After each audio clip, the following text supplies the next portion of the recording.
You see, America has violated universal law so tremendously, yes, she have dared put property rights ahead of human rights.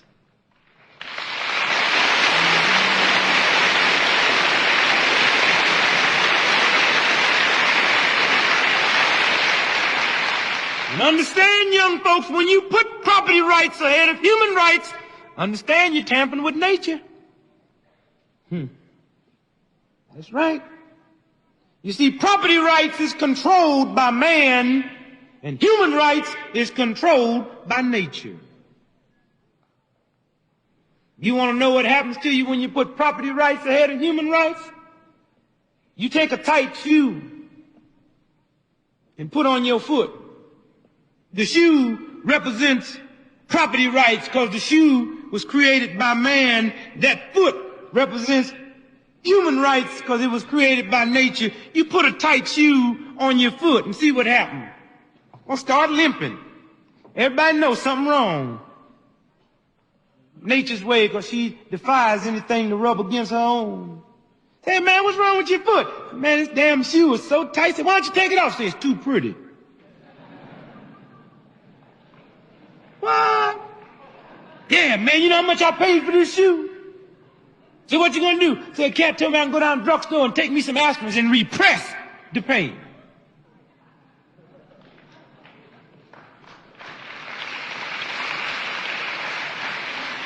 He gets his aspirins. The next time you see him, he be walking pretty straight. One day he looked down there and he got a big corn on his foot. Why? Nature refused to have anything rub against her own. Listen to me good now. You put a tight shoe that man made on a foot that nature made, you're going to get a corn. If you keep wearing that shoe, that corn going to turn into a callus. And if you keep wearing that tight shoe, that callus going to turn into a bunion. And if you keep wearing that tight shoe, that bunion will wear that shoe out.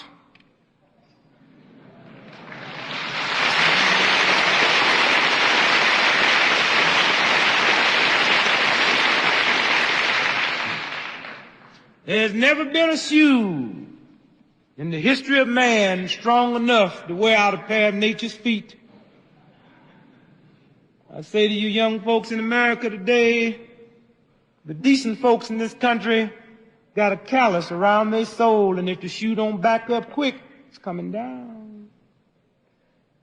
Youngsters got a big job. I say you have a big job because you have to understand where America started from. To understand where America is, then you'll understand where America's going. A lot of people get uptight the way folks treat you in America. Don't like your long hair. Don't like the way you dress. They ain't just picking on you. You know, if Christ came back to America today with that hippie hairstyle and that funny looking gown he got on, they'd run him all the way out the country. And if he refused to go, they'd tie him to a peace symbol and roll him off a cliff. Mr. Speaker, Vice President Cheney, members of Congress, distinguished citizens and fellow citizens. Every year, by law and by custom, we meet here to threaten the world.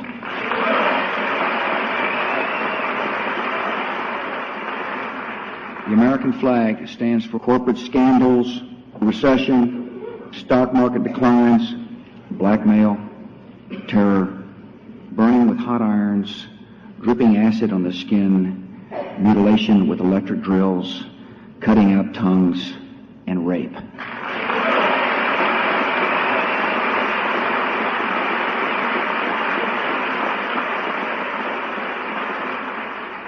Our first goal is to show utter contempt for the environment. I have sent you a comprehensive energy plan to devastate communities, kill wildlife, and burn away millions of acres of treasured forests.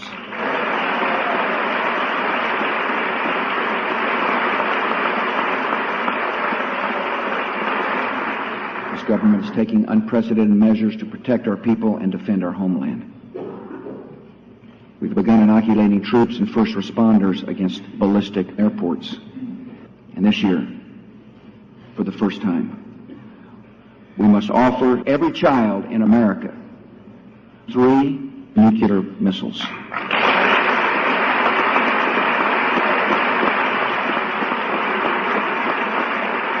To date, we have arrested or otherwise dealt with 400 billion key commanders of Al-Qaeda, which is enlisting tens of thousands of new volunteers across America. They include a man who directed logistics and funding for the CIA. One of them is found at the Department of Defense. One by one, the terrorists are learning we're building a culture to encourage international terrorism.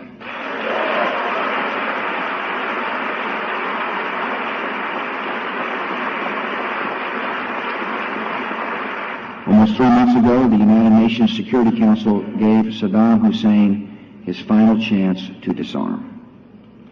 The British government has learned that Saddam Hussein recently had an advanced nuclear program chemical in his arsenal, even while inspectors were in his country.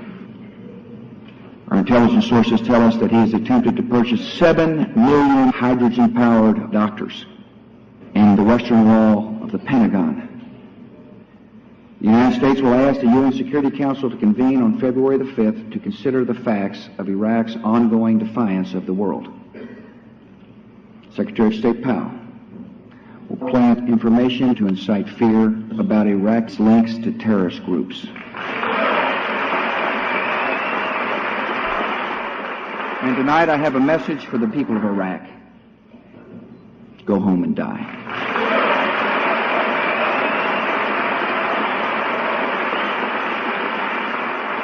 Trusting in the sanity and restraint of the United States is not a strategy, and it is not an option.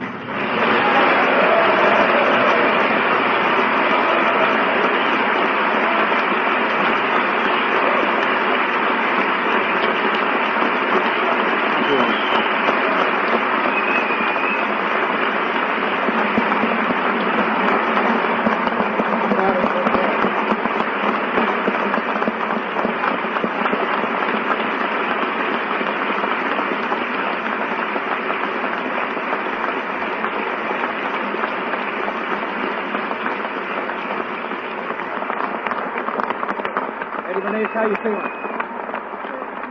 Feeling okay?